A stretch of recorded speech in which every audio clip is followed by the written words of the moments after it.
Today is the third anniversary of my wedding to Isabella Sterling. It's also the day I decided to end this ridiculous marriage. I arrived 3 hours early at Vespertine, the Italian restaurant where we had our first date. The maitre d' led me to our reserved table by the window. On the crisp white linen sat a bouquet of champagne roses I'd picked out myself. Each one was a tightly closed bud, just like the hopes I'd had for this marriage 3 years ago. I pulled out the small velvet box. Inside, a diamond necklace lay nestled against the silk.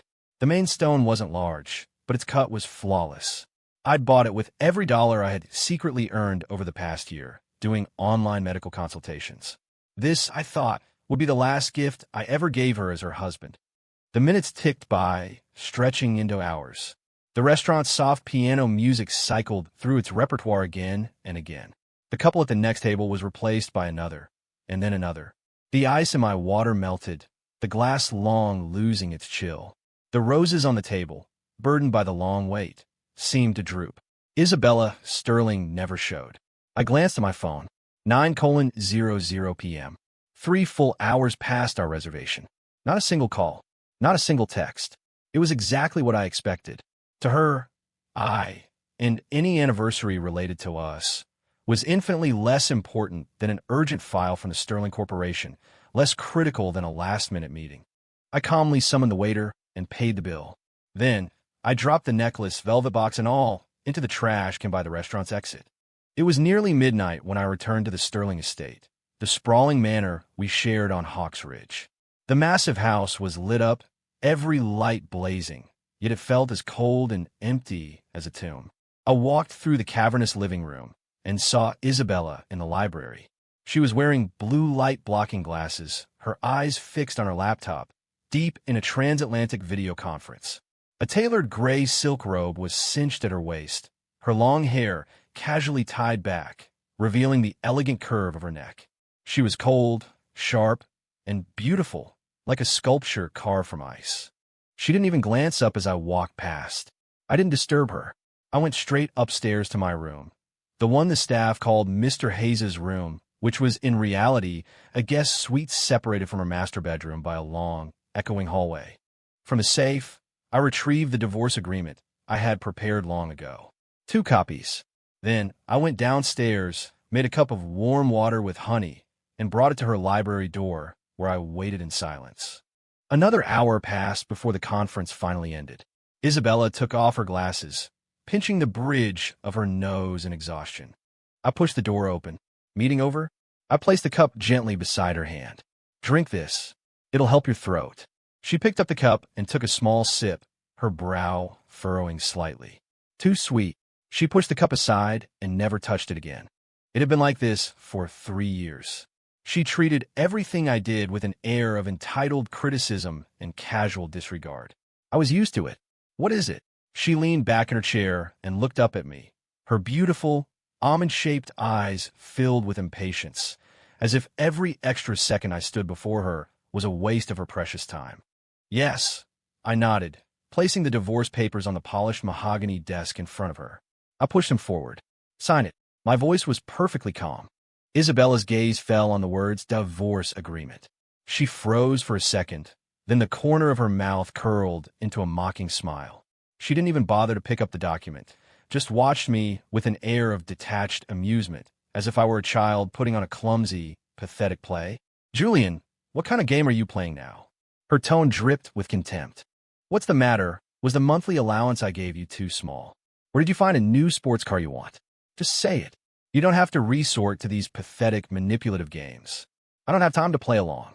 In her world, I was the kept husband, living off the Sterling family's wealth, a canary in a gilded cage she owned.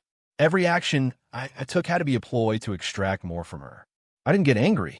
I just looked at her calmly and said, word by word, I'm not playing, Isabella. I'm serious. As for the assets, I don't want anything. I'll walk away with nothing. I only have one condition. Let's get this done quickly. I'll be moved out by tomorrow. My calmness finally seemed to break through her armor. Something flickered in her eyes. The mocking smile on her face slowly hardened. She sat up straight, and for the first time, she truly, really looked at me. Why? She demanded, her voice cold, reverting to the imperious tone of the CEO of the Sterling Corporation. "There is no why," I said, shaking my head. "I just feel there's no longer a need for us to continue this." "No need," she laughed, a short, sharp sound, as if I'd told the most absurd joke in the world. "Julian, have you forgotten your place? 3 years ago, who was it that begged my grandfather, groveling like a dog, to save your precious one that got away? It was the Sterling family that spent millions to pull her back from death's door. It was the Sterling family that gave you the carefree life you have now. Marrying into my family, being my husband. That was the price you agreed to pay. What? It's only been 3 years, and you want to break the contract. What do you take the Sterlings for?" Her words were knives dipped in poison, each one aimed to kill. And she was right. I owed the Sterlings. 3 years ago, the most important person in my life, Claire, was diagnosed with end-stage heart failure. She needed an immediate transplant, an operation that would cost millions. At the time, I was just a broke medical resident. There was no way I could afford it. It was Arthur Sterling, Isabella's grandfather, who happened to be recovering in the hospital where I worked. He admired my medical skills and my steady demeanor, and he was in a hurry to find a caring and stable husband for his work-obsessed, cold-hearted granddaughter. So we made a deal. He would pay to save Claire. I would marry Isabella. For 3 years, I kept my promise. I gave up my profession, hid my ambition, and dutifully played the role of the powerless husband, the laughingstock of high society. I thought that once I had repaid this debt, I could leave quietly. But yesterday I got a call. Claire's transplanted heart was failing, a severe rejection reaction that had triggered a malignant tumor. She had returned from overseas specifically to find me. The surgeon once known in the medical world by the codename, the Arbiter, for one last desperate chance. In that moment, everything became clear. I owed the Sterlings for a life, but I owed Claire the life I was sworn to protect as a doctor and the responsibility I was meant to bear as a man. I could no longer be an ostrich with broken wings. "I will never forget the Sterling family's kindness," I said, looking at Isabella, my eyes devoid of emotion. "For the last 3 years, I have paid for it with my dignity, my career, and my life. Now we're even. Even." Isabella's voice suddenly rose, the first crack appearing on her perpetually unflappable face. "Julian, who do you think you are? You say we're even, and we're even." She shot up from her chair, snatched the divorce papers from the desk, and right in front of me, tore them violently to shreds.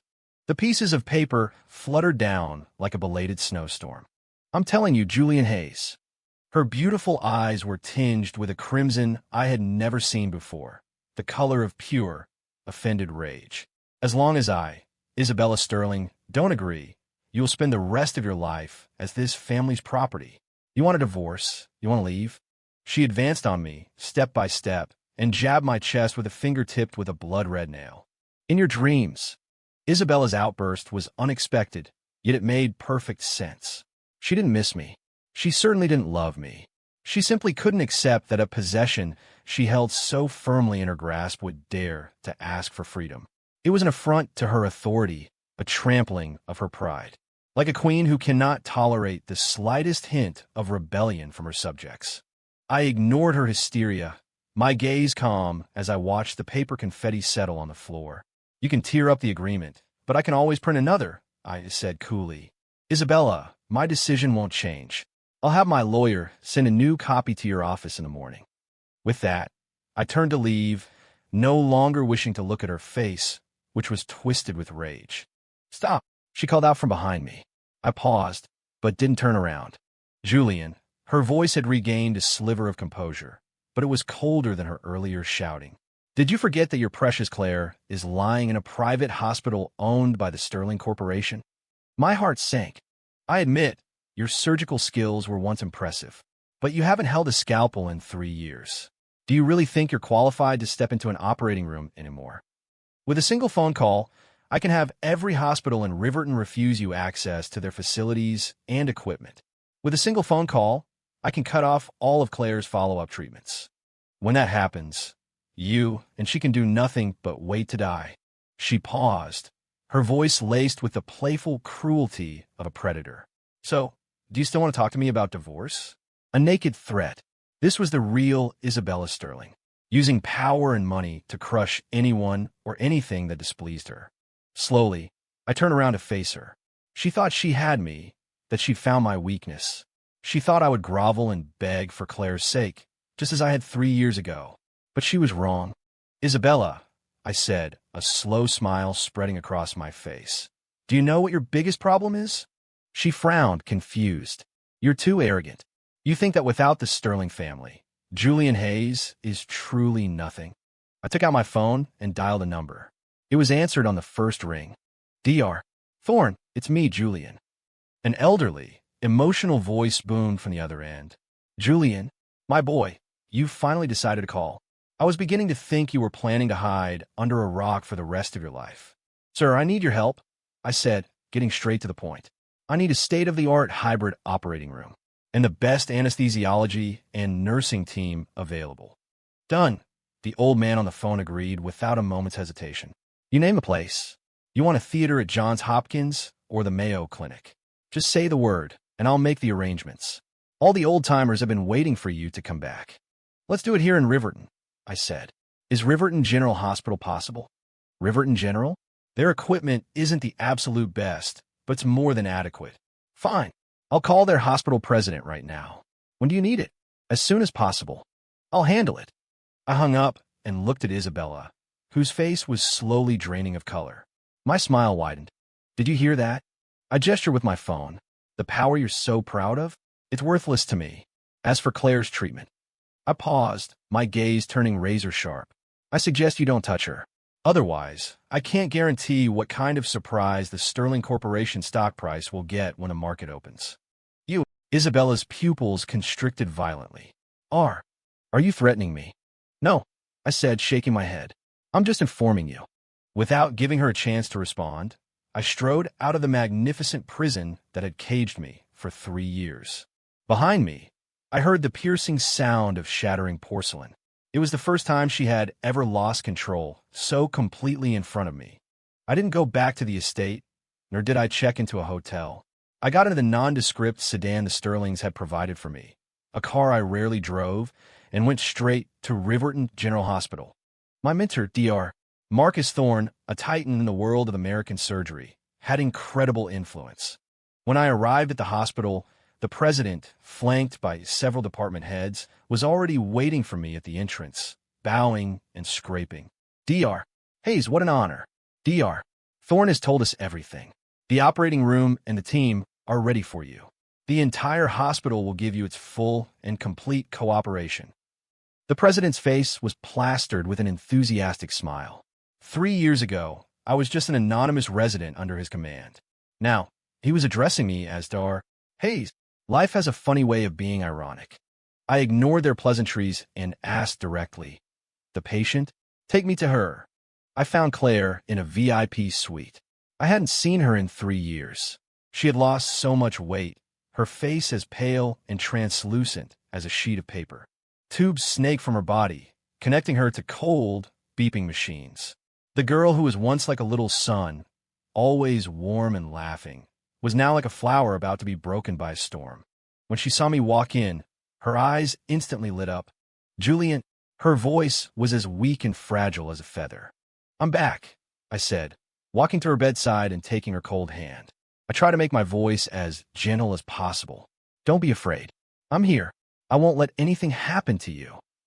"I know," she smiled at me, but a tear rolled down from the corner of her eye. I knew you would come." As she spoke, her breathing suddenly became ragged. The heart monitor beside the bed shrieked with an ear-splitting alarm. "Damn it! She's in V-fib," a nurse cried out. "Get the paddles. 1 amp of AP. Push it now." Without a flicker of panic, I barked out orders, my eyes instantly becoming as sharp as a surgeon's blade. In that moment, I was no longer Julian Hayes, the Sterling's kept husband. I was the arbiter, the man who could snatch patients back from the hands of death itself. The high-stakes rescue lasted nearly 30 minutes.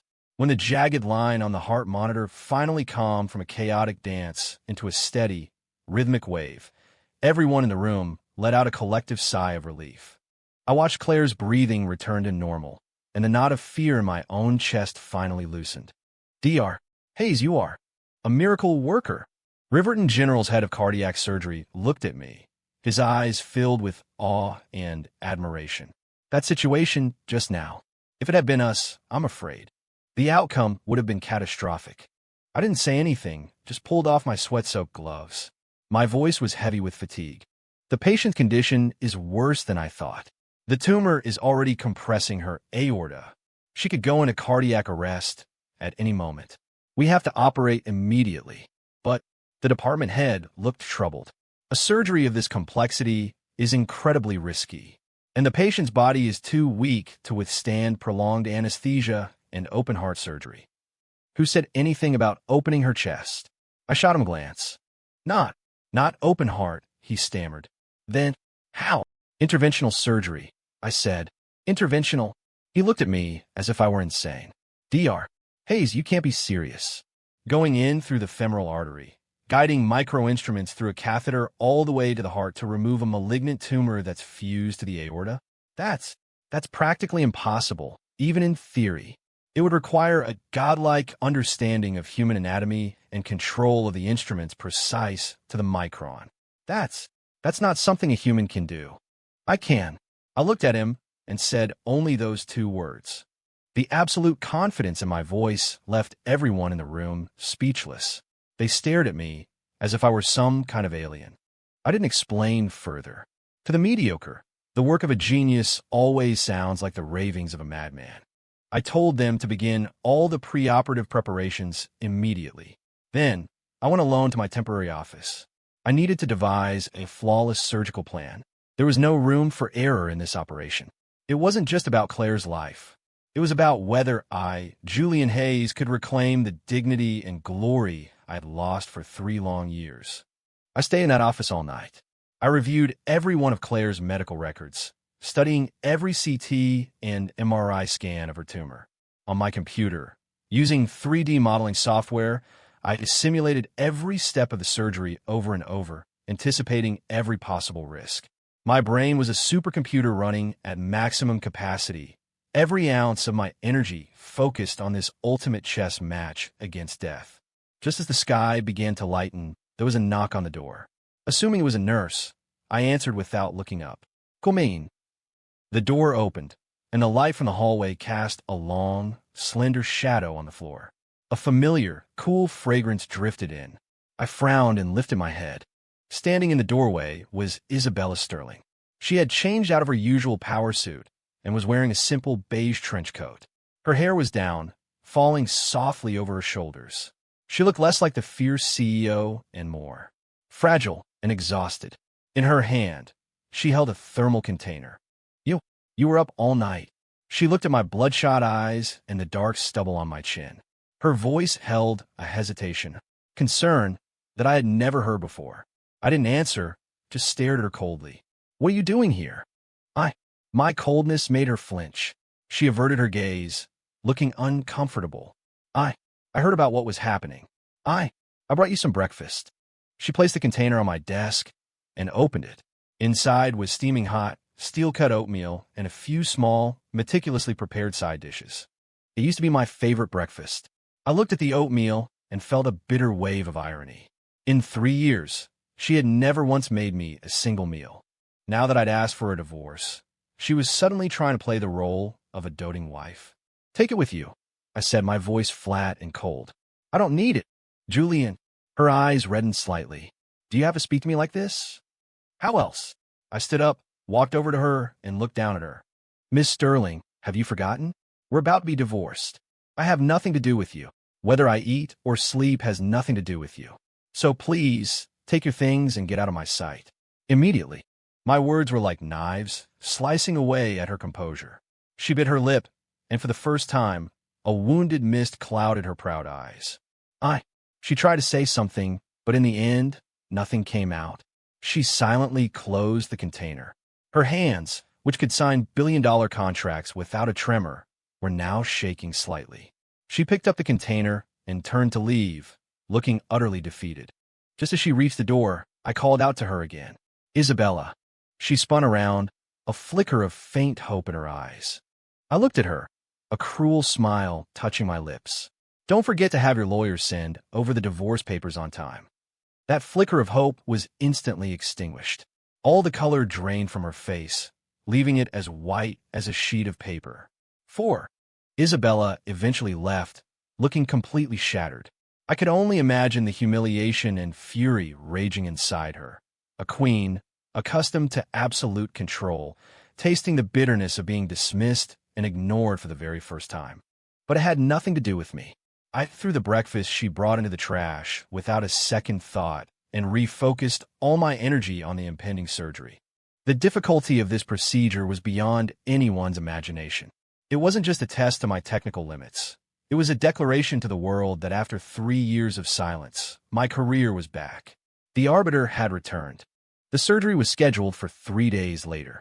During that time, the hospital became my home as I refined every last detail. My mentor, Dr. Thorne, flew in from D.C. He didn't interfere with my plan, just sat quietly by my side, occasionally nodding at the complex 3D models on my screen, a look of pride and sorrow in his eyes. "Julian, these 3 years have been hard on you, Dr. Thorne sighed during a break. I just shook my head, saying nothing. Was it hard? Maybe, but it was my choice, the price I paid for promise. Now, I was going to take back everything I had lost with my own 2 hands. On the day of the surgery, the atmosphere at Riverton General was electric. Top cardiac surgeons from across the country and even internationally crowded the observation room. They had heard about this impossible surgery and had come to witness either the birth of a miracle or the fall of a genius. Isabella came too. She didn't go to the observation room.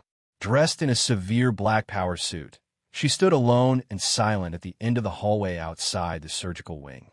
She was like a statue, her face an emotionless mask, but her hands, clenched into tight fists at her sides, betrayed the turmoil within. As I changed into my scrubs, putting on my mask and gloves, our eyes met for a fleeting moment across the corridor. Her expression was a complex storm of anxiety, regret, defiance, and a sliver of something else. A plea I couldn't decipher. I held her gaze for a second before coldly looking away and striding through the doors that would decide the fate of so many. The surgery began. Under the bright, shadowless lamps, I held the thin catheter, my eyes locked on a massive monitor in front of me. The screen displayed a real-time, 3D image from inside the patient's heart. My hands were as steady as stone. My mind was as calm as a deep, still lake. The catheter, under my control, moved like a living thing, swimming upstream against the current of the femoral artery, navigating the intricate web of blood vessels, and arriving with perfect precision at its destination, the beating heart. A collective gasp echoed through the observation room. My God, he did it. He actually threaded the catheter into the left atrium.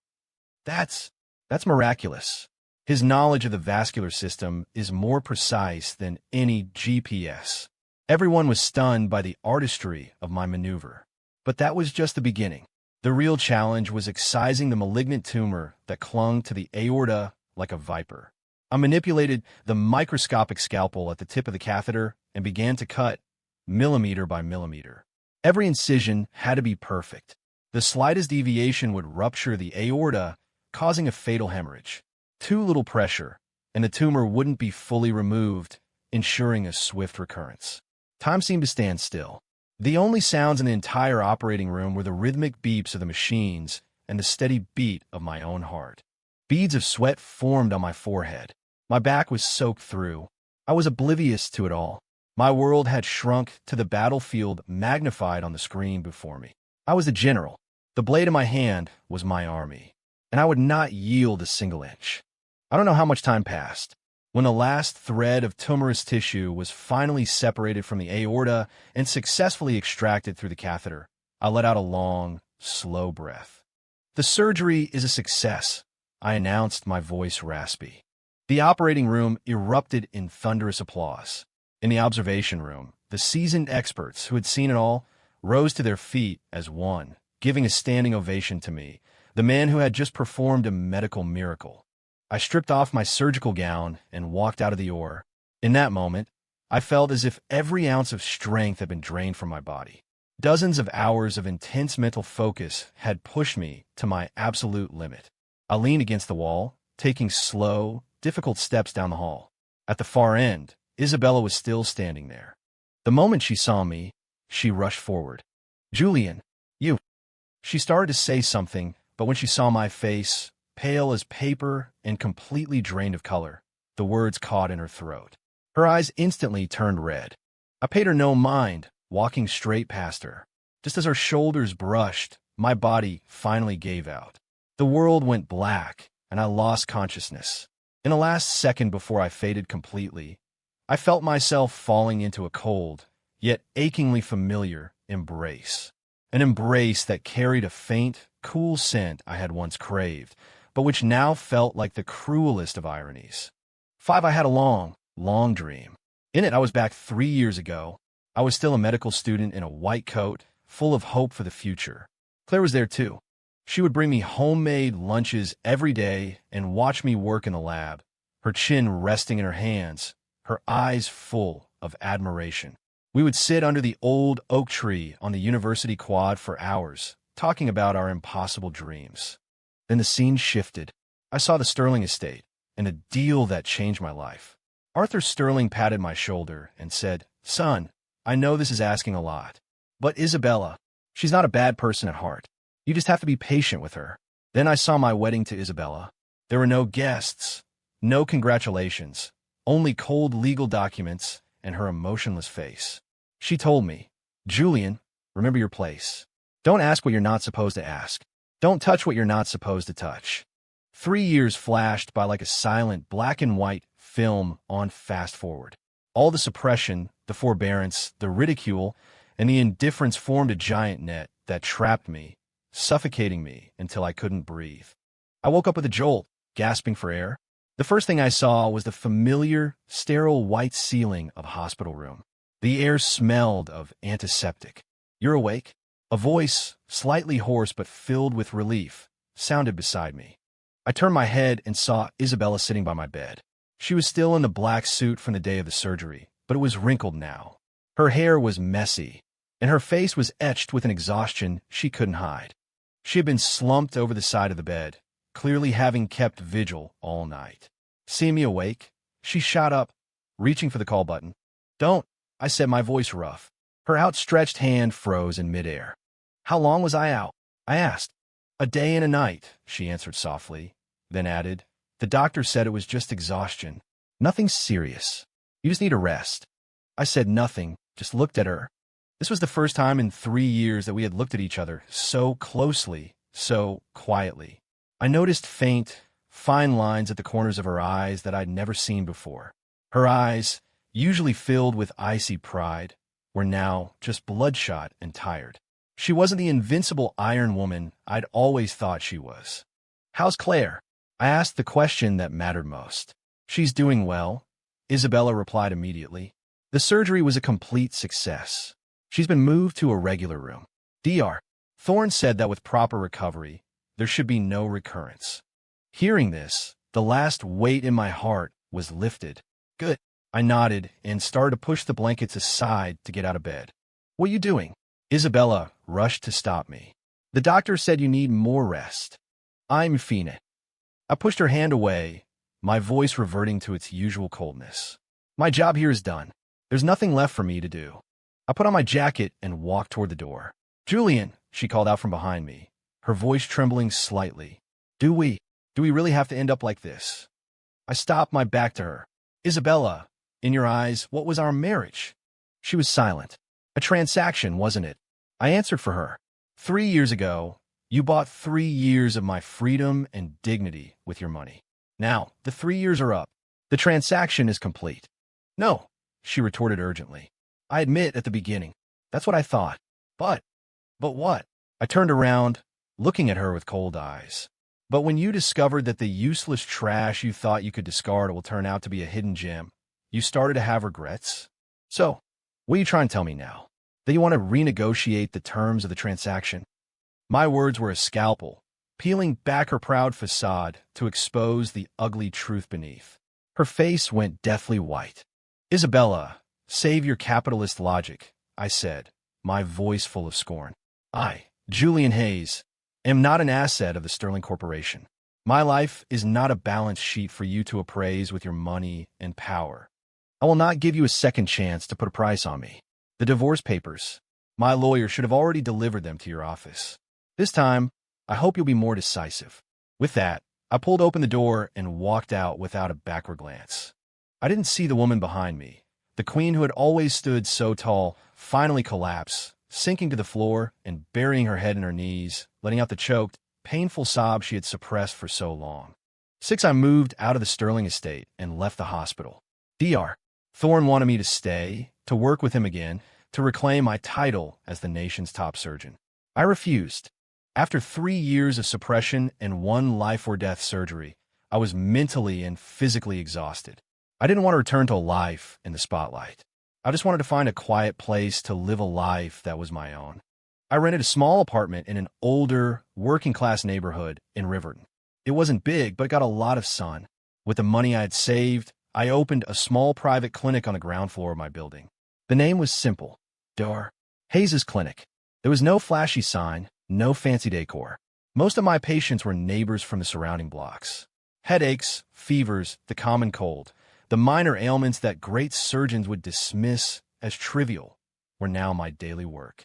My life had fallen from the clouds into the simple, messy reality of everyday existence. But I felt a sense of peace and stability I hadn't known in years. Here, there was no Julian Hayes, the Sterling's kept husband. There was no arbiter, the legend of the medical world. There was only Dr. Hayes, a regular doctor in a white coat who could smile and tell every patient, "Don't worry, I'm here." This was the life I had always wanted. Claire's health improved day by day. She found out about my divorce from Isabella and knew that I had given up everything the Sterlings offered to perform her surgery. She visited me once, sitting in my cramped clinic, watching me treat a patient's wound, her eyes filled with pain and guilt. "Julian, I'm so sorry. This is all my fault. It has nothing to do with you." I cut her off, handing her a glass of warm water. This was my choice. "But, Claire," I looked at her, my voice gentle but firm. "We're adults now. Let the past be the past. What you need to do now is take care of yourself and start a new life." She looked at me for a long time before finally nodding, though her eyes were red. I knew she might still harbor feelings from our younger days. But for me, she was a part of the past, a part of an innocent, beautiful youth that I could never go back to. My life had turned a new page. I didn't want to be tied down by anyone or anything from before. As for Isabella, after our bitter parting at the hospital, she vanished from my life. She didn't try to find me or call me, but she also never signed the divorce papers. My lawyer pressed her several times, but her assistant's reply was always the same cold, dismissive line: "She doesn't have time." I didn't know what she was trying to do. Perhaps she still couldn't accept defeat. Perhaps this was her way of clinging to the last vestiges of her precious sense of control. But none of it mattered to me anymore. Whether she signed or not, the reality was that we were finished. My life continued at its own slow, peaceful pace, until one day, an unexpected visitor shattered that peace. It was a quiet afternoon with no patients in the clinic. I was sitting at my desk, reading a medical journal. A man in a sharp black suit and sunglasses walked in. He was flanked by 2 equally large and intimidating bodyguards. The atmosphere in the small clinic instantly grew tense. "Are you Mr. Julian Hayes?" the man in the lead asked, taking off his sunglasses to reveal a shrewd, capable face. "I am." I put down my journal and looked at him calmly.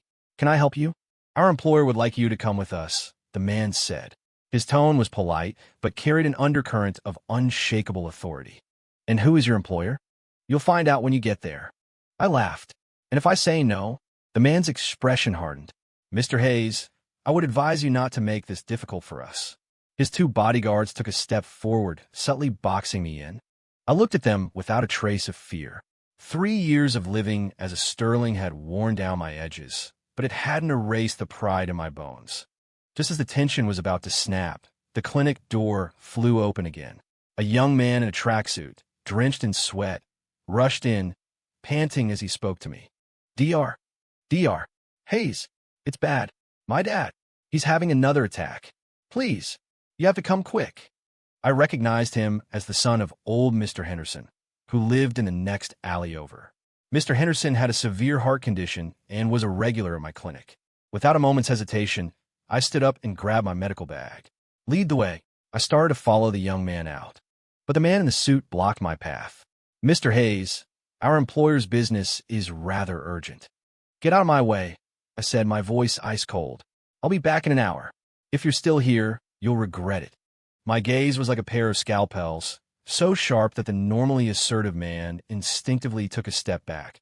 I ignored him and hurried after Mr. Henderson's son, disappearing down the alley. 7 by the time I left Mr. Henderson's house, sweat beading on my brow, dusk had settled over the city. I had managed to stabilize his angina attack, saving him from immediate danger, but he would still need to go to a major hospital for a full workup. After giving his son a list of instructions, I dragged my exhausted body back to my clinic. The black Bentley was still parked out front. The men in suits were still standing guard like sentinels at my door. Seeing me return, the leader immediately approached, his attitude considerably more respectful than before. Mr. Hayes, our employer has been waiting for a long time. I shot him a look, said nothing, and walked into the clinic. I poured myself a glass of water and drank it in one go. All right, you can talk now, I said, setting the glass down. Who is your boss? And what do they want with me? The man hesitated, as if choosing his words carefully. Mr. Hayes, our employer's name is Davenport. Of the New England Davenports. The New England Davenports. The name made me frown slightly. If the Sterlings were a powerhouse in Riverton, the Davenports were the undisputed titans of commerce for the entire Northeast. Their influence and power were far beyond what the Sterlings could ever hope to match. I had no connection to people like that. Why would they be looking for me? What would the Davenports want with a small-time clinic doctor? I asked, feigning confusion. It's like this, the man said, pulling a file from his coat and respectfully handing it to me. Our family's patriarch, Mr. Davenport, has not been well. We heard that Mr. Hayes is a physician of miraculous skill, once known as the Arbiter, and so we wish to ask for your help. I took the file. As I read the diagnosis, my eyes widened. Pancreatic cancer. Late stage. The king of all cancers. By the time it was discovered, it was a death sentence. We've consulted with experts from all over the world, the man said with a bitter smile. But they are all powerless. In the end, it was Dr. Marcus Thorne and D.C. Who recommended you? Dr. Thorne said that if there is one person left in this world who can create a miracle, it would be you. My mentor again. I closed the file, a cold feeling spreading through my chest. I'm sorry, I said, pushing the file back towards him. I've retired from that world. I'm just a community doctor who treats colds and fevers now. You'll have to find someone else. My refusal was absolute, leaving no room for negotiation. The man's face fell. Mr. Hayes, he said urgently, I know you may have some reservations, but please believe we have come with the utmost sincerity. If you're willing to help, you can name any price. Money is no object. This isn't about money, I said, shaking my head. I was tired of a life dictated by money and power. I wanted nothing more to do with these so-called powerful families. Mr. Hayes, the patriarch is essential to the Davenport family, the man pleaded when he saw I was unmoved. Please, I'm begging you, just see it as an act of compassion to save a life.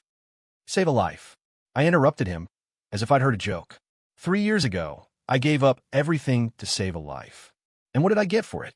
I got 3 years of humiliation and servitude. I have no intention of repeating that mistake. I stood up, making it clear the conversation was over.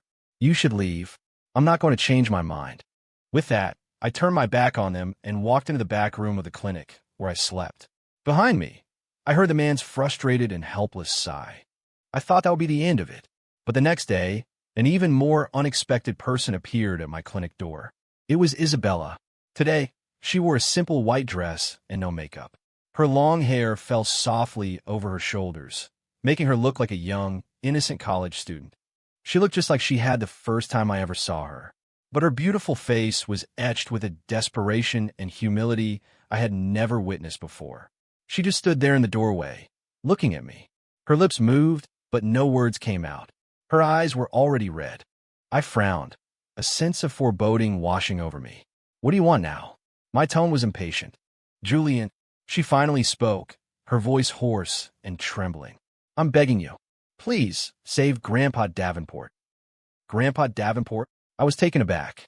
Yes, she nodded, tears streaming down her cheeks.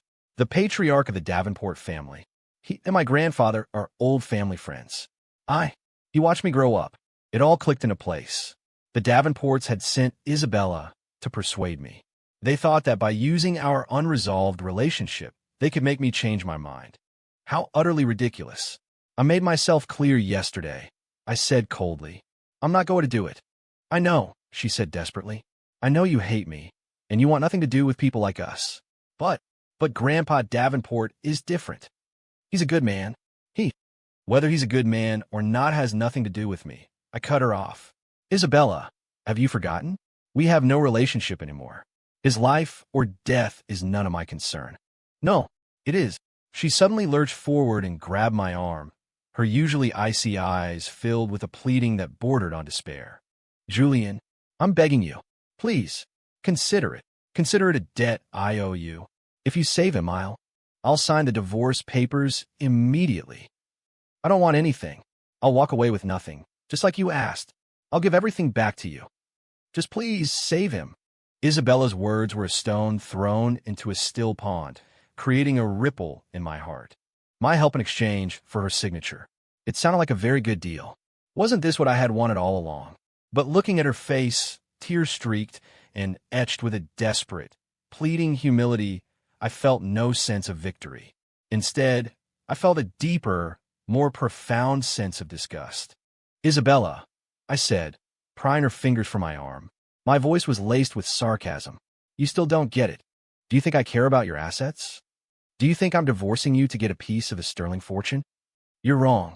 From the very beginning, there has only ever been one thing I wanted: freedom. The freedom to not be defined by your arrogant, wealthy world. The freedom to not have my life held hostage by money and power. I looked at her, enunciating each word. So, your offer holds zero appeal for me. As for the divorce, whether you sign it or not is no longer important. Because in my heart, you, Isabella Sterling, are already a stranger to me. My words were an invisible blade, severing her last shred of hope. Her body swayed, and she nearly lost her footing. Her face turned as pale as a dying butterfly. Julian, how can you be so cruel? She whispered, dazed. Cruel? I laughed. No matter how cruel I am, I can't compare to you, Miss Sterling.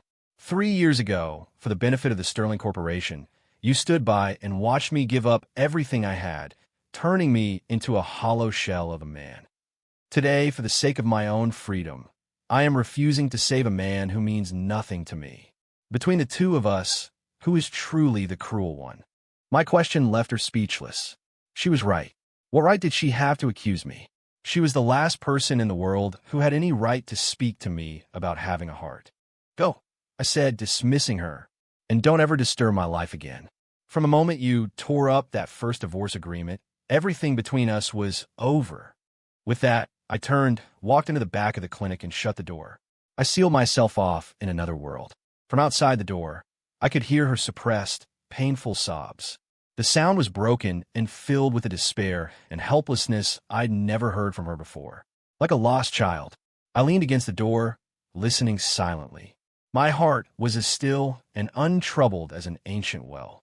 I thought that after such a final, absolute rejection, Isabella would finally give up. But the next day, she came back. She didn't enter the clinic or try to speak to me. She just stood silently on the sidewalk outside my door. From dawn until dusk, like a stubborn, silent statue, she wore a thin dress, and the autumn air in Riverton was already getting cold. The wind whipped her long hair around her face, making her look even more frail and vulnerable.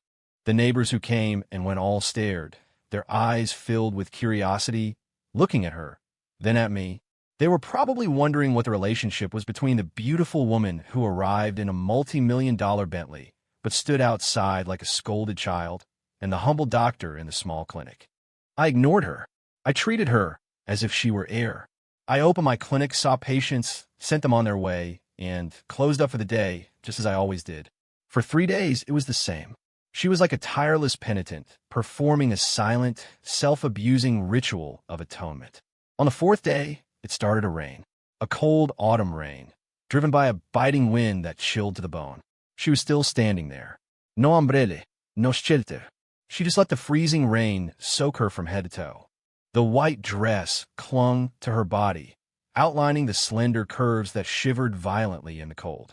Her face was as white as a sheet of paper, her lips blue, but she still stood perfectly straight, like a poplar tree in a storm, refusing to bend. Inside the clinic, Mrs. Gable came in for some cold medicine. She looked out the window at the scene and couldn't help but say to me, "Dr. Hayes, that young woman out there, is she your girlfriend? Looks like you two had a fight. Listen, son, don't be so stubborn. Look at her, so pretty, and you're just letting her stand in the rain like that. It's pitiful. Be the bigger man, call her inside. Make her some hot tea, say a few nice words, and it'll all be over." I remained silent. "Take an old woman's advice," Mrs. Gable said earnestly. "It's not easy for two people to be together. Don't let a little argument ruin your relationship. When you've truly lost someone, it's too late for regrets." Regrets? I had already lived through one great regret in my life. I would not allow myself to have a second.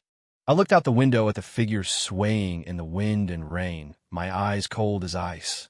"Isabella, do you think this pathetic display will make me feel sorry for you? You're wrong. The more you do this, the more pathetic and ridiculous you seem. None of this is for me. It's for your own peace of mind, for your so-called family friendship. At your core, you are still the same selfish, cold-hearted Isabella Sterling. You haven't changed at all." The rain intensified, showing no signs of stopping. Isabella had been standing in it for nearly 2 hours. I could see her body begin to shake uncontrollably, as if she might collapse at any second under the assault of the cold autumn rain. My heart remained unmoved. I even found myself coldly waiting for the moment she would fall. I told myself this was all her own doing. She had brought this upon herself. Just then, a black Rolls-Royce pulled up silently in front of the clinic. The door opened, and an old man, his hair white, but his posture erect and commanding, stepped out, assisted by a butler. He held a large black umbrella and walked directly to Isabella. "Isabella." The old man's voice was aged but strong, tinged with a mix of heartache and reproach. "What is this? This is foolishness." Upon seeing the old man, the defiant expression Isabella had been holding onto finally crumbled. "Grandfather," she called out, her voice thick with tears and hurt. "Grandfather?" My heart skipped a beat. The man who had arrived was none other than the true patriarch of the Sterling family. The man who, 3 years ago, had orchestrated this absurd marriage between Isabella and me. "Come home with me," Arthur Sterling commanded, reaching for her hand. "I won't." Isabella stubbornly pulled her hand away. "Grandfather, Julian, he won't save Grandpa Davenport. I begged him, but he refuses." "Foolish girl." Arthur Sterling struck the pavement hard with his cane. "Do you think standing out here, torturing yourself in the rain, will make him soften? All this does is make him look down on you even more. Look down on our entire family." With that, Arthur Sterling turned his head. His sharp, eagle-like eyes, honed by decades in the world of business, pierced through the clinic's glass window and met mine directly. I didn't flinch. I met his gaze calmly. He looked at me for a long moment, then let out a deep sigh. That sigh was filled with a complex mixture of emotions: disappointment, helplessness, and a hint of admiration, which I couldn't quite understand. He gave me a slight nod. Then, he glanced at the butler beside him. The butler understood immediately. He and another bodyguard moved forward and, half coaxing, half forcing, helped the drenched and nearly collapsed Isabella into the car. The Rolls-Royce quickly disappeared into the rain. The world was finally quiet again. I drew my gaze back and returned to my book. But for some reason, the words on the page had become a blur. My mind was uncontrollably replaying the image of Isabella's face, pale as a ghost, yet so incredibly stubborn. And Arthur Sterling's final look. When you've truly lost someone, it's too late for regrets. Mrs. Gable's words echoed in my ears. Regret? Would I regret this? In the following days, Isabella did not return. My life went back to its peaceful routine. It was as if the confrontation and her strange, self-punishing vigil had been nothing but a bad dream. On the 5th day, my lawyer, Kevin, called me. He sounded ecstatic. "Julian, great news. Unbelievable news. Isabella Sterling. She finally agreed to sign. I just got the notification from her lawyer. She's agreed to the divorce, and she's agreed to your original terms. You walk away with nothing. But not only that, she is voluntarily and unconditionally transferring 5% of her personal shares in the Sterling Corporation to you as compensation. Kevin's words hit me like a bomb. I was stunned. 5% of the Sterling Corporation? That was worth, at a minimum, several billion dollars. She was giving it to me? What on earth was she planning? Julian? Julian? Are you there? Kevin shouted excitedly through the phone. You finally made it, man. I told you she still had feelings for you. No. I cut him off, my voice feeling dry in my throat. It's not that simple. My gut told me there was something more going on here, something I didn't know. What do you mean? Kevin asked, confused. I didn't answer him directly. Instead, I asked in a low voice. Did her lawyer say why she suddenly changed her mind? Well, Kevin hesitated for a moment. He might have mentioned something. He said that the old man, Mr. Davenport, his condition took a turn for the worse last night. The hospital has issued a notice, saying he's critical. They're saying he's only being kept alive by a ventilator now. Mr. Davenport was dying. Isabella was unconditionally transferring billions of dollars in stock to me as compensation. Connecting the two events, a single, absurdly clear thought formed in my mind. She was making one final transaction. She knew I didn't need or want her money. Those billions in shares weren't compensation. They were a heavy, desperate payment for a life. She was trying to buy my compassion, to buy my intervention for the man who was so important to her, by cutting off a piece of herself in a final, self-destructive gesture. This woman, at her core, was still a businesswoman who measured everything in terms of value. Only this time, the chip she was putting on the table was half of her own empire. How tragic, and how utterly pathetic.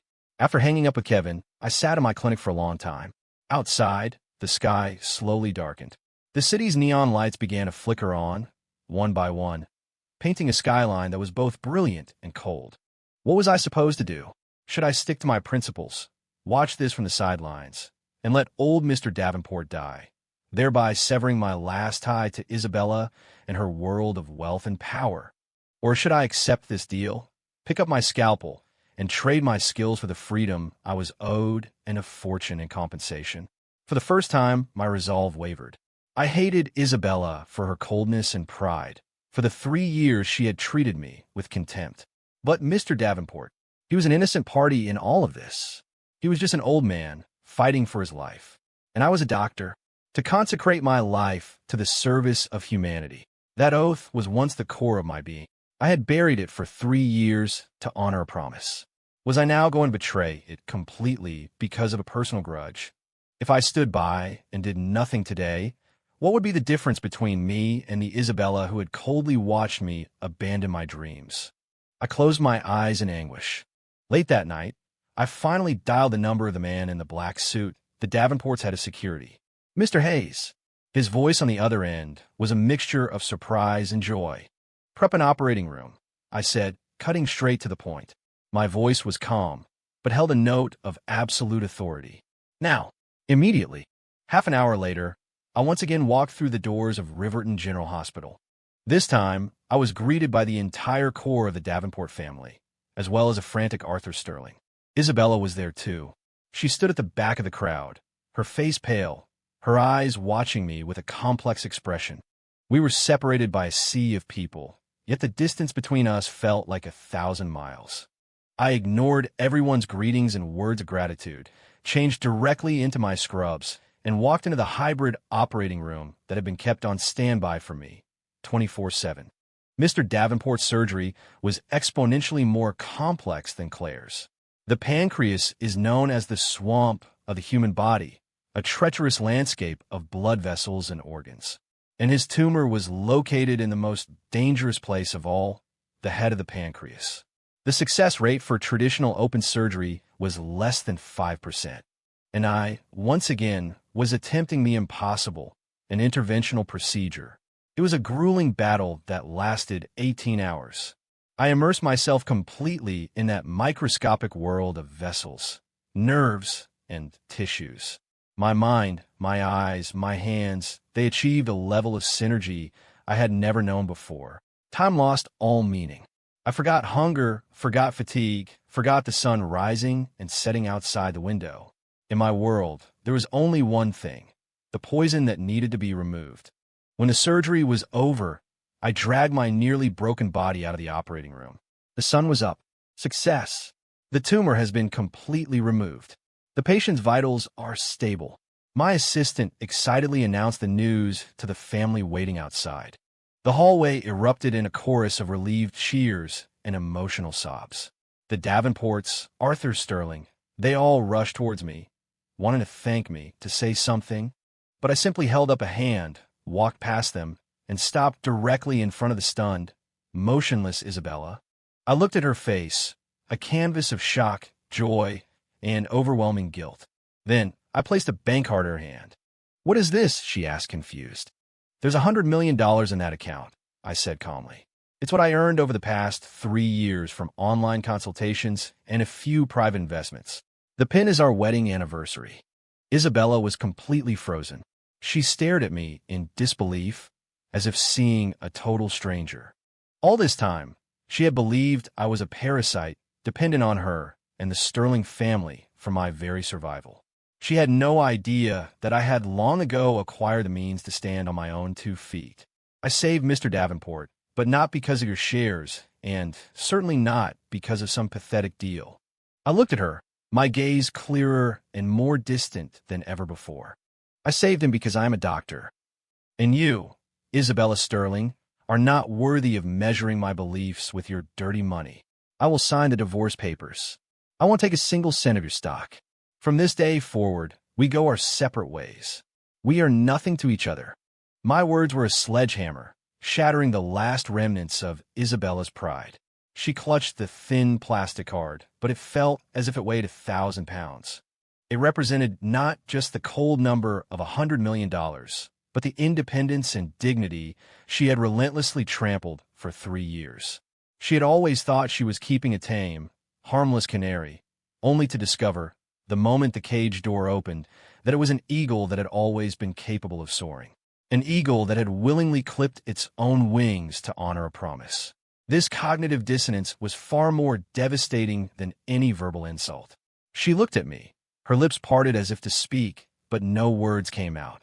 Her eyes, usually so full of icy command, now showed a flicker of something I had never seen there before: panic.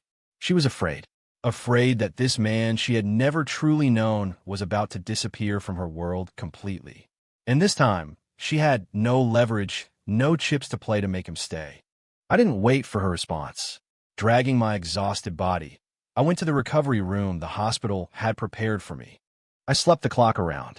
When I finally woke up, it was the afternoon of the next day. Sunlight streamed through the window, warm and golden. My lawyer, Kevin, was sitting on the sofa, watching me with a complicated expression. "You're awake," he said, handing me a glass of warm water as I sat up. "How are you feeling?" "Fine." I took the water and drank. "What are you doing here?" "Came to see the great hero who scoffs at billions," Kevin said, his tone a mix of teasing and genuine admiration. "Julian, seriously, I used to think you were a fool. Wasting the best 3 years of your life on a woman who didn't love you, all for a promise. But now I get it. Some things money really can't buy." I managed a small smile, but said nothing. "By the way," Kevin's tone shifted. "Isabella was here." My hand, holding the glass, paused for a fraction of a second. "She asked me to give you this." Kevin pulled a folder from his briefcase. It was the divorce agreement.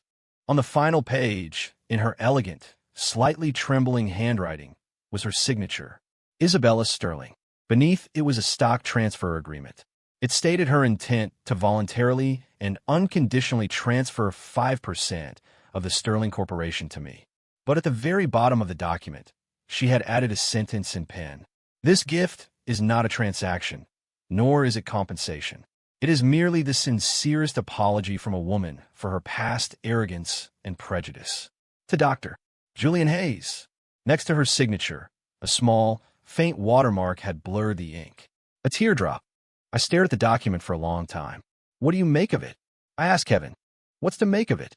He threw up his hands. It's a woman who has been completely and utterly conquered by you, making a last-ditch effort to show her submission. An apology worth billions. TSK. Only you rich folks can play at this level. Julian, let me be real with you, Kevin said, his playful demeanor gone, replaced by seriousness.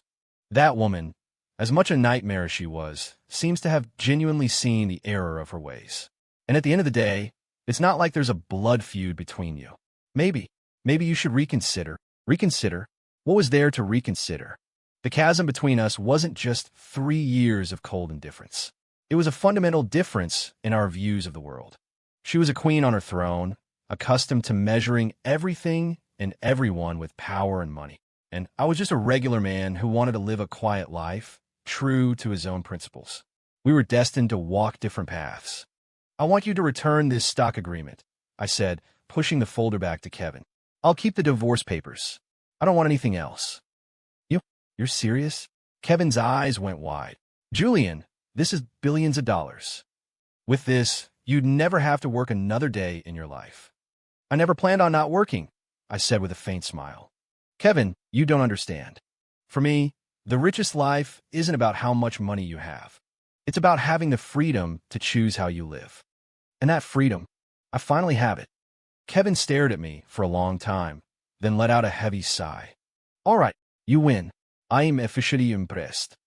He took the folder and stood up to leave. Oh, one more thing, he said, turning at the door. The Davenports want to see you. They want to thank you in person with a very large check. Not interested, I said without hesitation. Knew you'd say that. Kevin shook his head with a wry smile. I already told them as much, but they asked me to pass on a message. They said to watch out for someone. Who? I frowned. The Crofts. Specifically, Ethan Croft of Croft Medical. Ethan Croft. The name made my gaze turn cold instantly. He was once my classmate in medical school, before he became my sworn enemy after plagiarizing my research.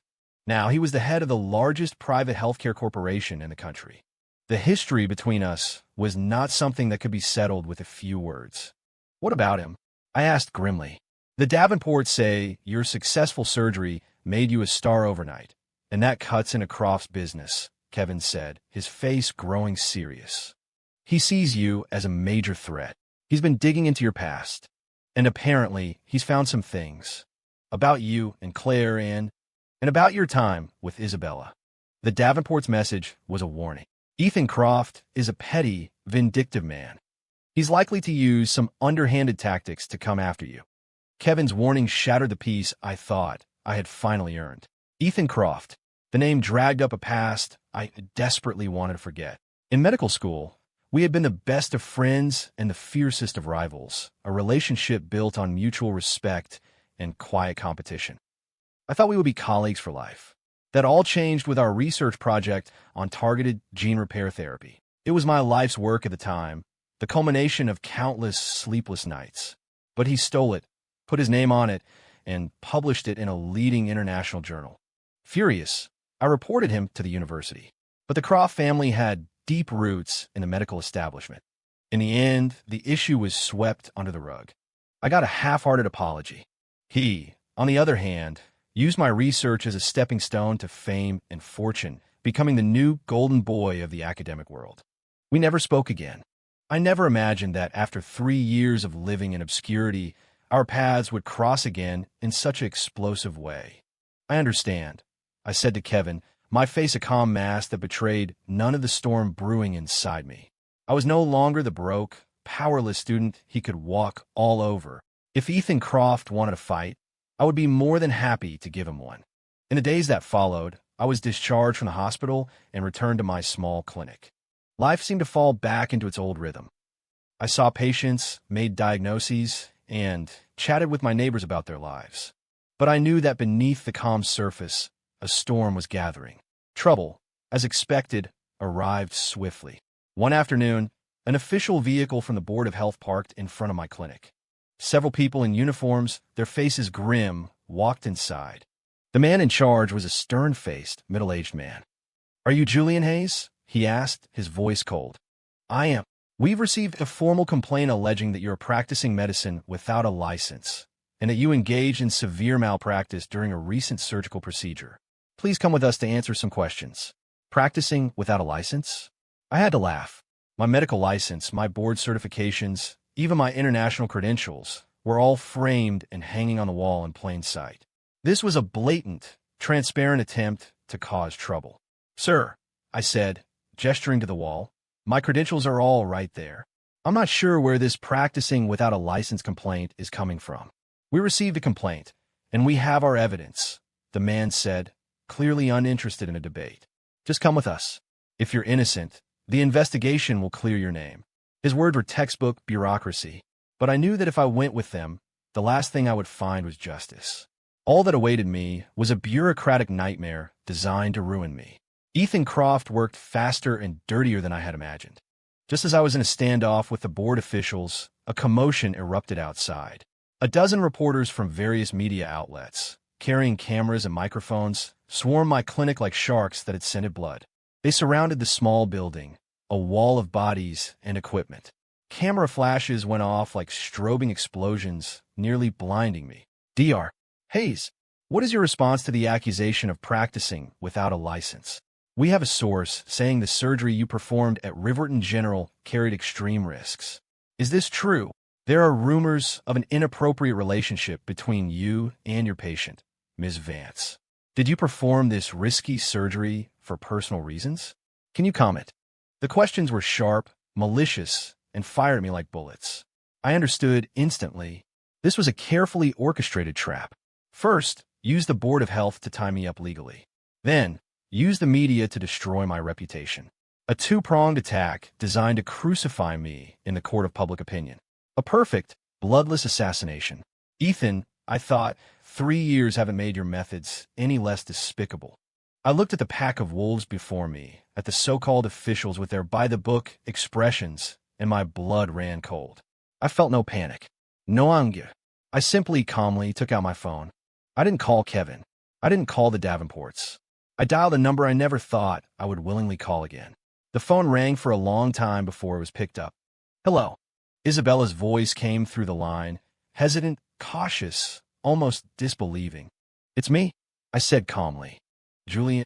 Her voice instantly surged with emotion. Isabella, I said, ignoring her tone and getting straight to the point. I need you to do something for me. It was the first time in 3 years I had ever asked her for help. There was a silence on the other end. I could hear her sharp intake of breath. Tell me, she finally said, her voice trembling with a barely suppressed emotion. Whatever I can do. Anything. I need you to get me the editor-in-chief of the Riverton News Network and the head of trending topics for Twitter. I looked out the window at the reporters still snapping photos, a cold smile touching my lips. Tell them that I, Julian Hayes, am holding a live press conference. And the title of the conference will be A Collection of Evidence Regarding the Academic Plagiarism and Medical Corruption of Croft Medical CEO, Ethan Croft. My words had the effect of a lit match tossed into a pan of oil. On the other end of the line, Isabella was silent for a full 30 seconds. I could imagine the shock on her face. She had likely never imagined that her meek ex-husband would declare open war on a massive healthcare empire in such a brazen, unyielding manner. Dumb was all she said. She didn't ask me why, didn't ask if my evidence was solid, and certainly didn't ask if I needed her help. Just one word, but it carried the force of a thunderclap. In that moment, I had to admit, as a strategic partner, Isabella Sterling was unparalleled. She possessed the sharpest instincts and the most decisive judgment. After hanging up, I turned my attention back to the crowd that thought they had me cornered. Ladies and gentlemen, I said, my voice calm, but carrying easily over the din. You want an interview, correct? The reporters fell silent, aiming all their cameras and microphones at me. Fine, inogid, but not here. In 1 hour, at the Riverton International Convention Center, Ballroom 3, I will be holding a press conference, which will be live-streamed. At that time, I will answer all of your questions, as well as address a few other matters that I think you will find far more interesting. Without waiting for their stunned reactions, I turned to the stern-faced official from the Board of Health. Sir, I said to him with a slight smile, I'm happy to cooperate with your investigation. But I have one condition. The entire process must be open to the public and broadcast live. Do you dare? The official's face changed instantly. Their plan had been to get me behind closed doors and bury me in bureaucratic red tape. They never expected me to demand that everything be brought out into the open for the entire world to see. This completely upended their strategy. "You," he started to say, but looking into my calm, razor-sharp eyes, he didn't dare refuse. He knew that in front of so many cameras, a refusal would be tantamount to admitting they were engaged in a malicious abuse of power. That was a risk he was not willing to take. An hour later, at the Riverton International Convention Center, Isabella's influence was even greater than I had imagined. The massive ballroom, usually empty on a weekday afternoon, was now packed to capacity. Nearly every major news outlet in the country had sent their top journalists. A dozen high-definition cameras were set up in the center of the room, ready to broadcast my press conference to the entire world. This impromptu event, called by a little-known clinic doctor, had become the most watched media event of the year. I walked onto the stage alone. No lawyer, no entourage, just me and a laptop. I sat down and looked out at the sea of faces. Faces full of curiosity, suspicion, and doubt. I saw the investigative team from the Board of Health sitting in the front row. I saw the spies Ethan Croft had sent, their faces pale and grim, mixed in with the reporters.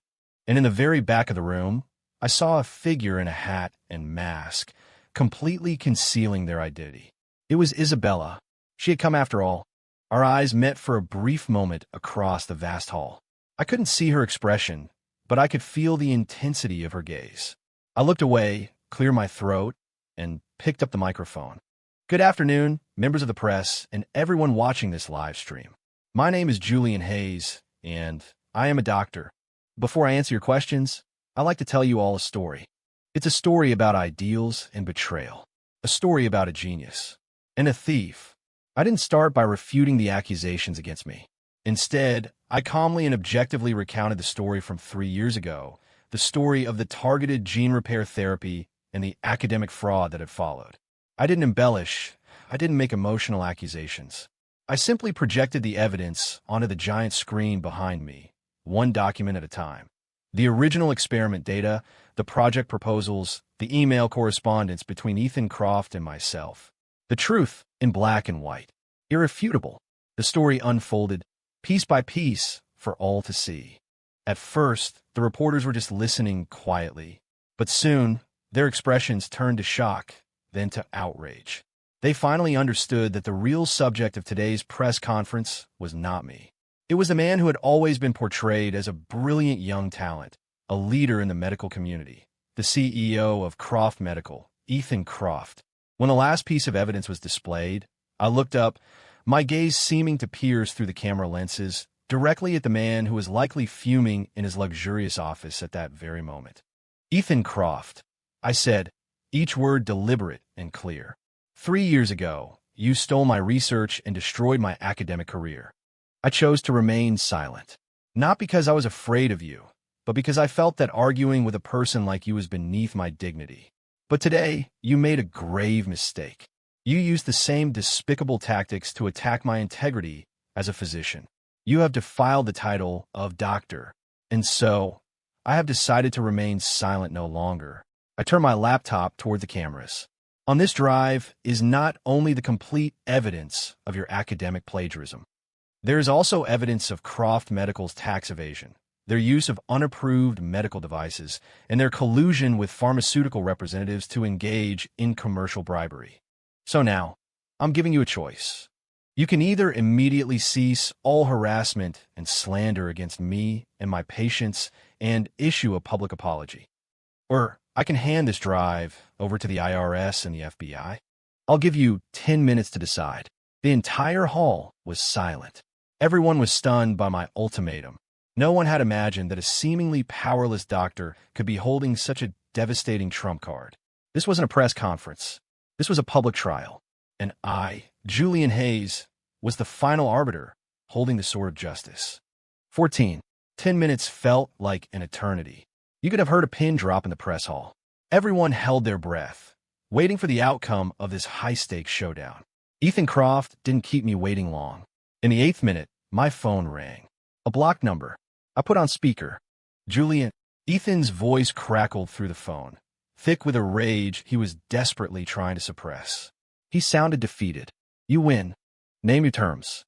My terms are simple, I said into the microphone, my voice echoing through the hall and across the internet. First, immediately retract all false complaints and media smears against me.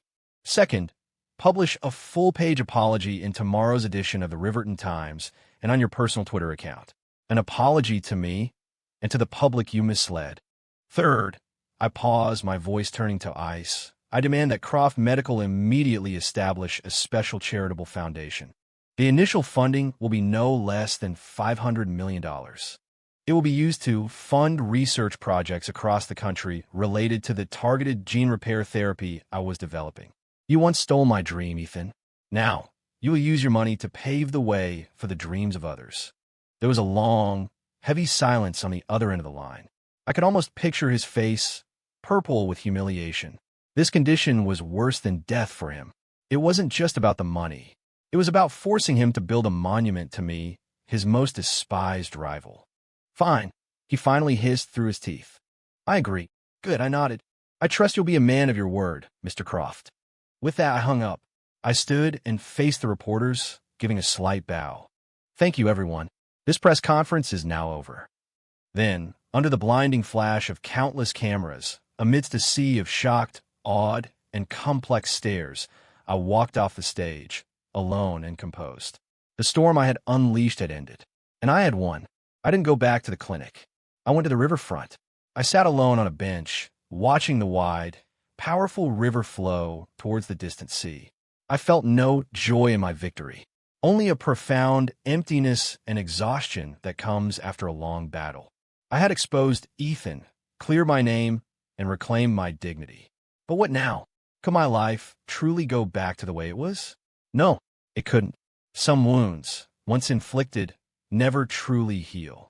The sky began to darken. The river breeze was cool against my skin.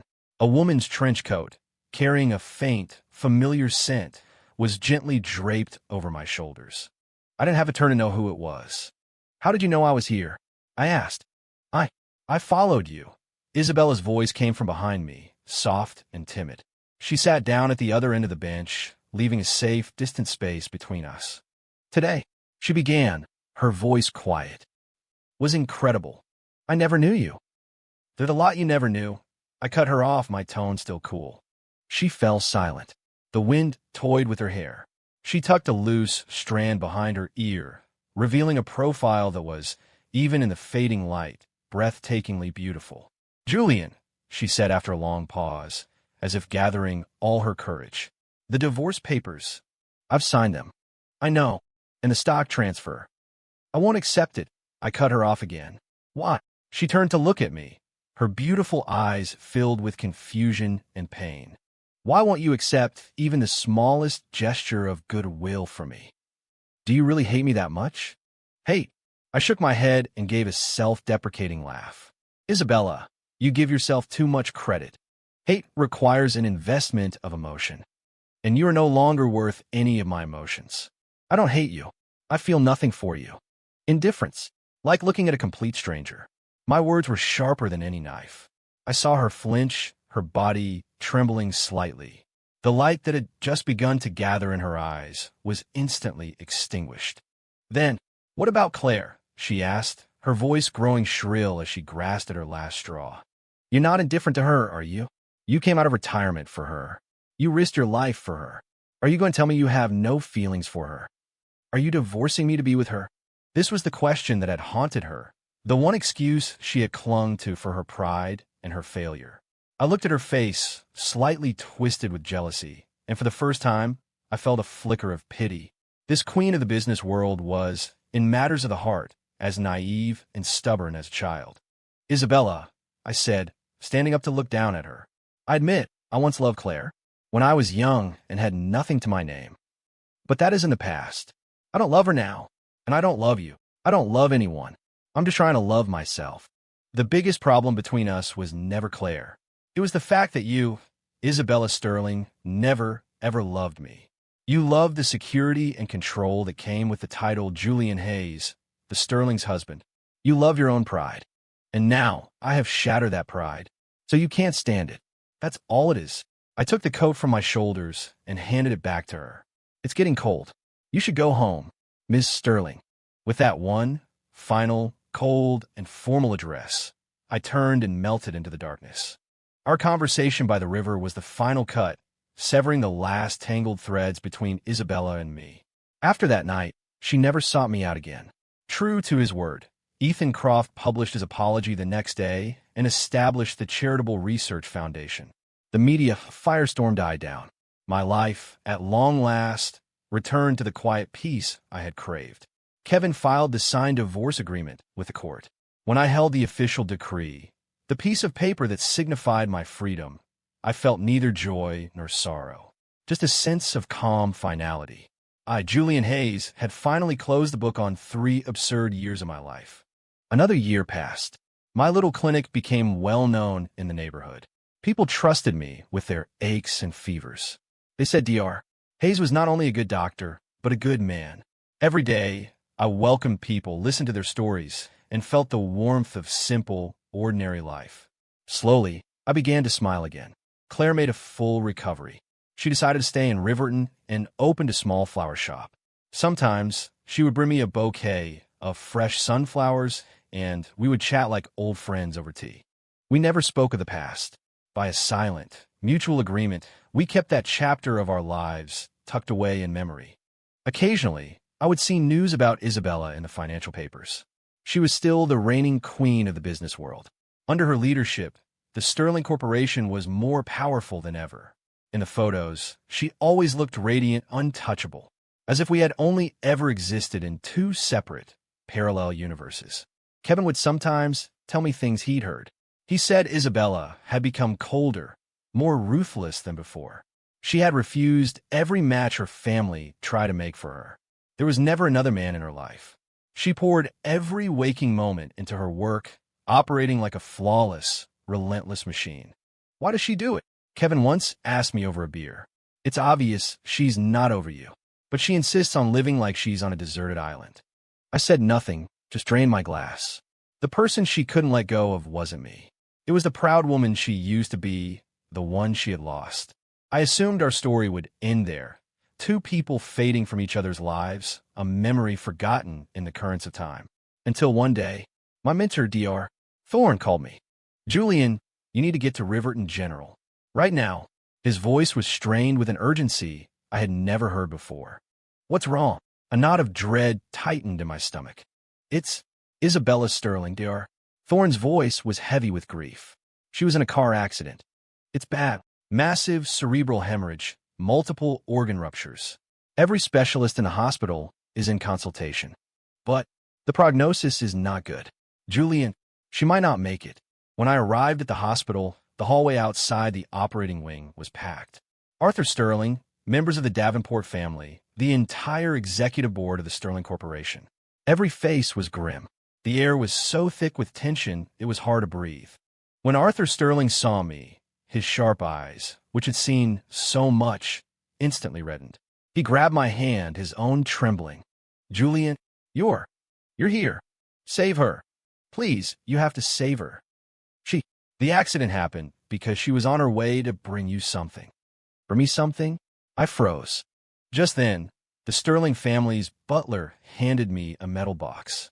It was bent out of shape and stained with blood from the crash. I recognized it. It was the box I had used for the first divorce agreement, the one Isabella had torn to pieces. With trembling hands, I opened it. Inside, there were no papers. There was only a diamond necklace. The necklace I had bought for our 3rd anniversary, the one I had thrown in the trash. I don't know how or when she had found it. Beneath the necklace was a small card. On it, in her elegant handwriting, were 3 lines. Julian, happy birthday. I am sorry. And I love you. I stared at the card, at the words I had waited 4 years to hear, words that had arrived a year too late. My mind went completely blank. Birthday? I had completely forgotten that today was my birthday. She wanted to give this to you in person today. Arthur Sterling said, tears streaming down his face. She said she wasn't asking for your forgiveness. She just wanted you to know how she felt. Julian, I know what she did to you was wrong, but she knows that now. She's changed. Please, for the sake of this, for the sake of everything we once were, save her life. I clutched the card, stained with her blood, and my heart felt like it was being squeezed by an invisible hand. The pain was suffocating. I looked up at the doors to the operating room, the red light above them glowing ominously. Behind those doors lay the woman who had once been my wife, a woman I had hated, resented, and, yes, loved. Should I save her? Or should I stand here, cold and detached, and watch her die? Would that be my final, ultimate revenge? My mind was at war with itself. But in the end, all the hate, all the resentment, all the pride and cold indifference, it all crumbled in the face of those three belated words. I love you. I took off my jacket and handed it to Kevin, who had arrived with me. Tell thee, or to prepare for surgery. Immediately, I turned to face everyone in the hall, my voice hoarse, but my resolve absolute. I am Julian Hayes. I am her husband. I will save my wife,